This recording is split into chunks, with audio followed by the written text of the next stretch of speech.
What is up? This is your LA in a minute. And did you know that Carl's Jr. once had a chain of Mexican restaurants called Taco de Carlos? I'm serious. Long before their merger with Hardee's in 1997, or even before their partnership with Green Burrito a few years prior, Carl's made their entrance to the fast food space with their version of burritos, enchiladas, and of course, tacos. This is the story of Taco de Carlos. Let's get into it. Since the dawn of the age of fast food in the 1930s, it was primarily the domain of hot dogs and hamburgers. That was until Taco Bell burst onto the scene in 1960s and started expanding and gobbling up market share.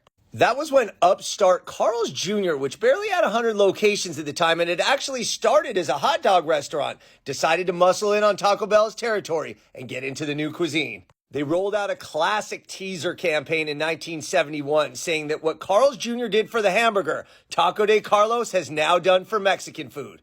They bought ads throughout the region saying coming soon, enchiladas as they should be at Taco de Carlos, tostadas as they should be at Taco de Carlos.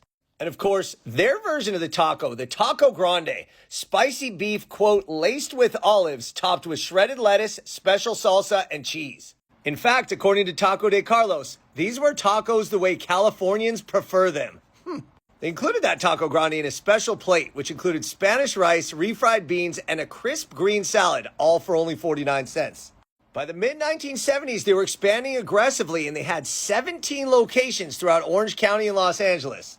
They had special rollouts as well, including a Fiesta mug, which was as fun as a barrel of jumping beans.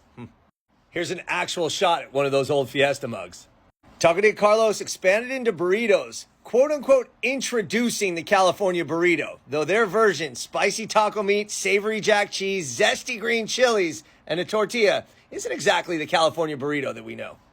As they grew, they expanded into multiple meal deals, including tacos, burritos, and yes, hamburgers. Because by the end of the 1970s, as sales were struggling, people figured out that Carl's, or Carlos, specialized in hamburgers. The struggle continued for Taco de Carlos as they headed into the 1980s, and locations began to close. By 1981, Carl's gave up on the experiment and sold their remaining locations to Del Taco, Taco Bell, and Noggles, saying it represented nothing but an experiment. Nevertheless, it was an experiment that lasted almost a decade and doesn't even warrant a mention on Carl's Jr.'s Wikipedia page, but it is ingrained in the memory for many folks from Orange County and Los Angeles who remember the tacos of Taco de Carlos. All right, LA, it's been a minute.